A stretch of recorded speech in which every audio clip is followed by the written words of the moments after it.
اعوذ باللہ من الشیطان الرجیم بسم اللہ الرحمن الرحیم وَيَسْتَعْجِلُونَكَ بِالْعَذَابِ وَلَنْ يُخْلِفَ اللَّهُ وَعْدَهُ، اور یہ لوگ جلدی مچا رہے ہیں نبی آپ سے عذاب کی، اور اللہ تعالیٰ اپنے وعدے کی ہرگز خلاف ورزی نہیں کرے گا۔ وہ عذاب آئے گا،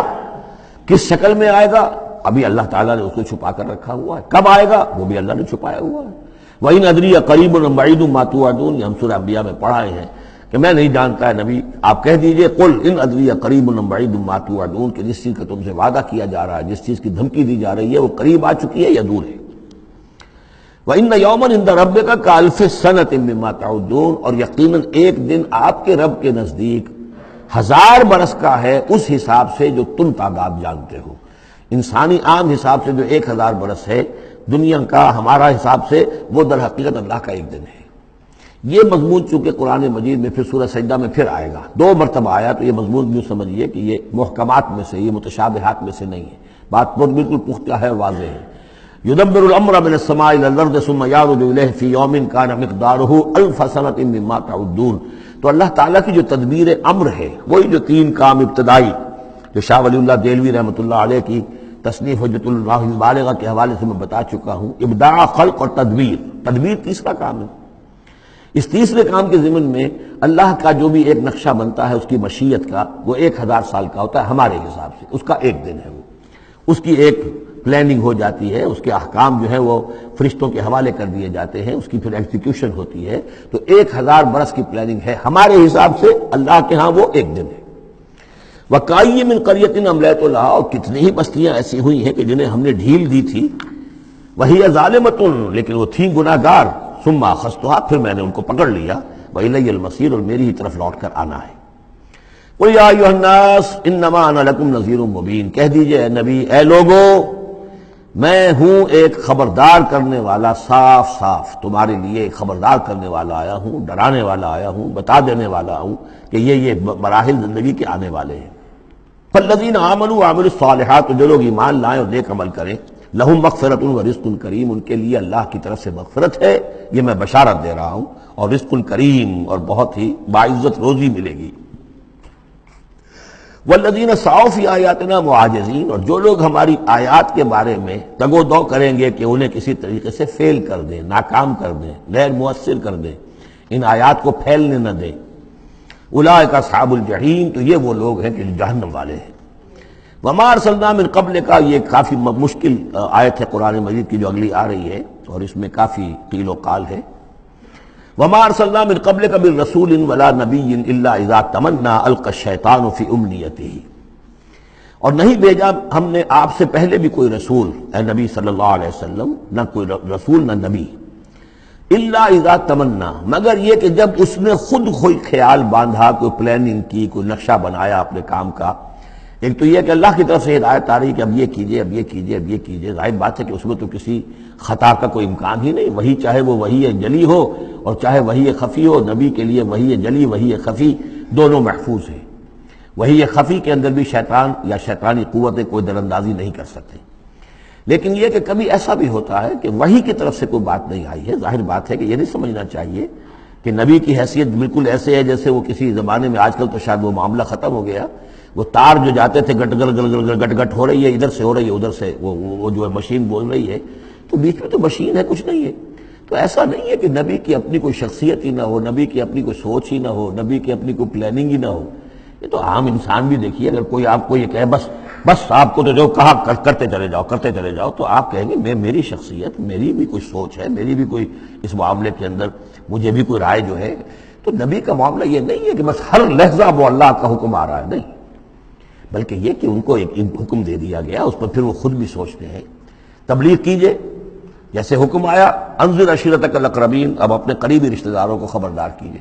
اب یہ کام نبی کا تھا کہ آپ نے حضرت علی کو حکم دیا کہ کھانے کا انتظام کرو، اور بنو ہاشم کے تمام مردوں کو آپ نے بلا لیا۔ یہ جو تدبیر ہے یہ یا محمد رسول اللہ صلی اللہ علیہ وسلم کی، ان تدبیروں میں ایسا ہو سکتا ہے کہ کسی وقت کوئی خطا ہو جائے، کسی وقت کوئی بات جو ہے غلط بھی ہو جائے، یہ بات چونکہ اس کا ذاتی اجتہاد ہے۔ چنانچہ صحابہ کرام بھی یہ کرتے تھے۔ غزوہ بدر میں حضور نے جہاں حکم دیا تھا کیمپ لگانے کا، تو وہ جا کر بعض صحابہ پہنچ گئے کہ حضور دیکھیے اگر تو یہ وحی کے حکم کے تحت ہے جو اللہ کا حکم ہے کہ یہاں کیمپ ہمارا ہونا چاہیے، سر تسلیم خم ہے۔ اگر یہ آپ کی ذاتی رائے ہے تو پھر ذرا اگر آپ اجازت دیں تو ہم کچھ اپنی رائے بھی پیش کریں۔ آپ نے فرمایا ہاں کہو۔ انہوں نے عرض کیا کہ ہمارے نزدیک جو تجربہ ہمیں جنگوں کا ہے اس کے بنا پر ہم یہ سمجھتے ہیں کہ ہمارا جو پڑاؤ ہے، ہمارا کیمپ وہاں لگنا چاہیے، اس وادی کے اس گوشے میں۔ آپ نے فرمایا ٹھیک ہے، یہاں سے خیمے اٹھاؤ اور وہاں لگا دو۔ ظاہر بات ہے یہ تدبیر تھی ذاتی تھی محمد الرسول اللہ صلی اللہ علیہ وسلم کی۔ اس میں اختلاف کی صحابہ کو گنجائش ہے اور انہیں اپنی رائے پیش کرنے کا بھی موقع ہے۔ اگر یہ وہی سے ہوتا تو ظاہر بات ہے کہ پھر وہاں سے کوئی سوال پیدا نہیں ہوتا تھا کہ وہاں سے کیمپ اکھاڑا جائے۔ تو اس طرح کے معاملے میں خطا بھی ہو سکتی ہے، غلطی بھی ہو سکتی ہے، اور اس قسم کے معاملے میں کوئی در اندازی جو ہے شیطان کی طرف سے بھی ممکن ہے۔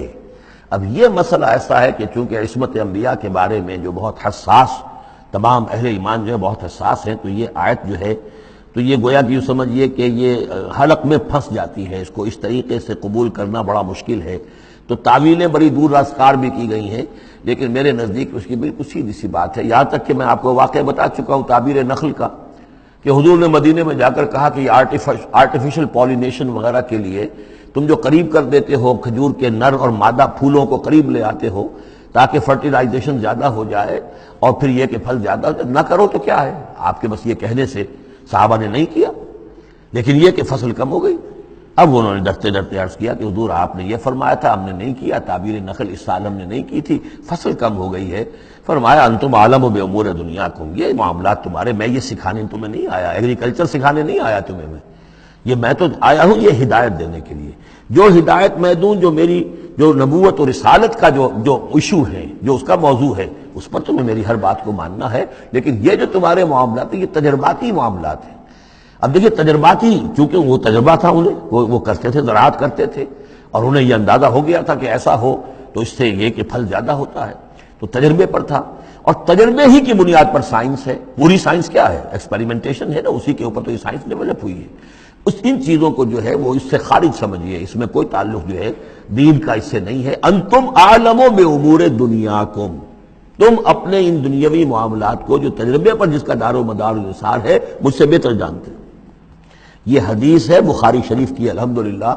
اللہ تعالیٰ ان پر لاکھوں نعمتیں اور اپنی رحمتیں نازل فرمائے، یہ چیزیں محفوظ رہ گئی ہیں ہمارے لیے، تبھی تو ہمارے لیے کچھ کہنے کا اور بولنے کا موقع ہے۔ تو فرمایا انتم عالم بامور دنیاکم۔ اسی طریقے کا مسئلہ یہ ہے وما ارسلنا من قبلک من رسول ولا نبی الا اذا تمنا، جب وہ کوئی اپنی سکیم بناتے ہیں، اپنی پلاننگ کرتے ہیں، القی الشیطان فی امنیتہ، تو شیطان ان کے خیال میں کچھ ڈال دیتا ہے۔ امنیہ کہتے ہیں تمنا، آرزو۔ اب دیکھیے آدمی سوچتا ہے یہ حسرہ ہو جانا چاہیے، یہ کام یوں ہونا چاہیے، مثلا جب کہ آپ نے دیکھا کہ مکہ مکرمہ میں تو میرا قیام ناممکن ہو گیا ہے، اس لیے کہ ابو طالب کے انتقال کے بعد وہ جو خاندانی ایک پروٹیکشن حاصل تھی بنو ہاشم کی، وہ ختم ہو گئی، اور اب خاندان بنی ہاشم کا سردار بھی ابو لہب ہو گیا ہے، کہ جو بہت ہی سخت دشمن ہے ذاتی طور پر حضور کا۔ تو پھر آپ نے سوچا اب کیا کروں، ادھر دیکھوں کسے آواز دوں، تو آپ نے طائف کا سفر کیا، لیکن یہ کہ وہاں پہ آپ جو ہے ناکام وہاں سے آنا پڑا، وہاں کوئی آپ کو ریسپانس نہیں ملی، بلکہ زندگی کا سخت ترین دن جو ہے حضرت عائشہ صدیقہ رضی اللہ تعالیٰ عنہ کی روایت موجود ہے،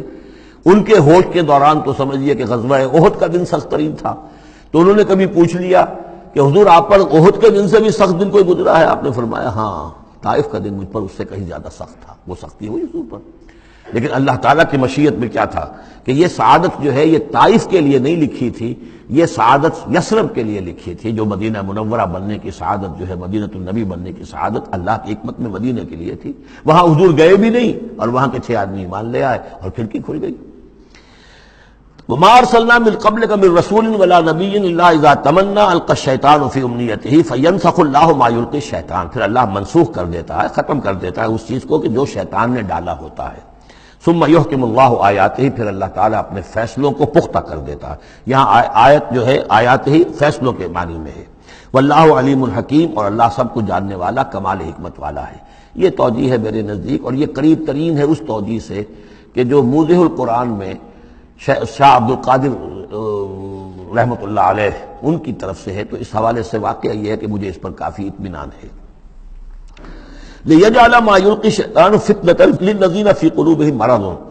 اور اس میں بھی اللہ کی ایک حکمت ہے کہ شیطان کی طرف سے جو کوئی آمیزش ہو جاتی ہے کسی وقت اس قسم کے معاملات میں، تو اس کو اللہ تعالیٰ فتنہ بنا دیتا ہے ان لوگوں کے لیے جن کے دلوں میں مرض ہوتا ہے، روگ ہوتا ہے، والقاسیۃ قلوبہم، اور جن کے دل سخت ہو چکے ہوتے ہیں۔ وَإِنَّ الظَّالِمِينَ لَفِي شِقَاقٍ بَعِيدٍ، اور یقیناً ظالم جو ہیں وہ تو یقیناً مخالفت میں اور دشمنی میں بہت دور جا چکے ہیں۔ صدق اللہ العظیم۔